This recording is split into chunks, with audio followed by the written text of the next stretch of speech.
these. Welcome back to Blog Talk Radio Conversation with Tony Jones and Doug Pagitt, our final installment of Tuesday, May 26th show. Tony's talking about the thing that went on over in Ireland. Back to you, Tony. Well, these. I mean, it's just it is absolutely horrific that there were young children who were old at home or who had been orphaned in the 20th century. Yeah, they were sent to these homes, and they were ritually, in other words, it was a concerted effort by teams of adults to abuse them. And I don't just mean to like smack them on the butt with a belt or smack them across the mouth if they, swore or something. Girls were burned. Like parts of their bodies were burned to punish them. Boys were repeatedly raped. And this wasn't like one or two deviant priests who were running these things. These were, men and women, religious men and women. And they did it knowing that there was teamwork involved, is what I'm saying. Like, they must have talked openly about what they were doing. And it was no secret amongst them that it was going on. And I mean, and it was hundreds and hundreds of children received this kind of treatment. And it's just like one thing after another. It just becomes to the point when it's almost intolerable even to consider to, continue to call yourself a Christian. And then I gotta say, I got an email, you probably got it too, from a kind of progressive evangelical leader email blast over the weekend, and it was, hey, I'm really excited because I think this is a great time to be involved in missions and ministry in the West, because finally we're developing, literally this was the opening line, it was like, finally we're developing the church that Jesus wanted us to plant. Wow. In the West. And I'm looking around going, where in God's name do you see that? And meanwhile... and how would you know if you saw it? Yeah, exactly. I mean, you don't think there are people in Africa who are saying the same thing? Like, we are finally, this is it. We've got the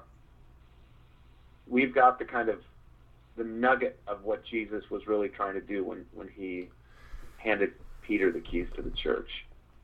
So it really, I mean, I don't know. It's a really weird time to be someone who continues to profess faith in Jesus and belief that there's a God, and somehow that this sacred text we call the Bible is authoritative. Yeah, I continue to do it, but it becomes more and more difficult to publicly defend, I think. Yeah, I mean, there's a lot going on with the changing dynamic of religion, that it's never been the same, right? There's no period of 50 or 100 years in recorded history in which the religion has played a consistent function in any society. That's for sure. I'm not suggesting that it used to be stable and now it's changing, but we are in a place now in the last 50 or 100 years in the West at which you have an educated, normal class of people, where the folks who are sort of middle and lower class are educated and have access to all kinds of knowledge that just simply didn't exist before. And it's going to be one of those periods of time, this 100-year past and maybe the 200-year future from now, in which historians will look back and say religion really changed during this period of time. It seems, and I'm not trying to say that just because I think our time is special. That's, obviously I'm caught in our world like everyone else is. I do think though that it is a unique moment in religion's function. Here's an example. I mean, here's something we can watch over and see how it turns out for our children and grandchildren. But yeah. I would guess that 100 years ago, even 50 years ago, maybe even 20 years ago, most Catholics, most Christians would have thought that priestly celibacy is something that traces itself back to the very origins of the church. Yeah. When in fact, priestly celibacy came along in the 13th century Mm-hmm.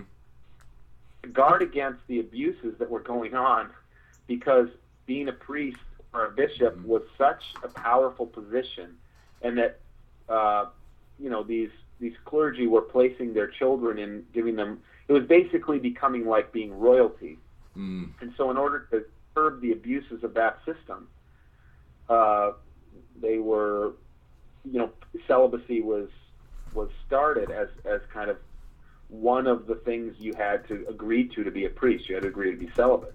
But it's only about less than half of the history of Christianity has priestly celibacy. And in fact, Peter, the first pope, according to in Catholic lore, it says in the Bible he had a mother-in-law, which one would say, man, he had a wife, Yeah, but that was before he So- was following Jesus, and so after, so he sort of, he converted in. right.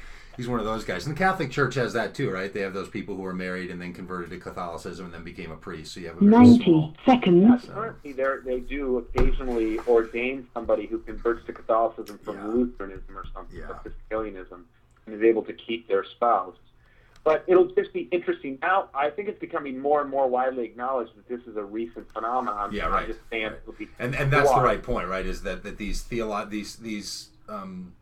understandings, be them a particular theology or a certain practice, all have a point of innovation when they made 60 sense. seconds. When they made sense and they were created. And when you try to bring that up to some people, that starts to raise some sort of lack of trust in that field. And that's what people who are asking questions and are evaluating the history. And that's what I mean, that when you now have an educated class of people who aren't in a unique, already inside of a unique club where they've taken the vows, but everybody gets to know, that's when the history just spins around and clobbers people.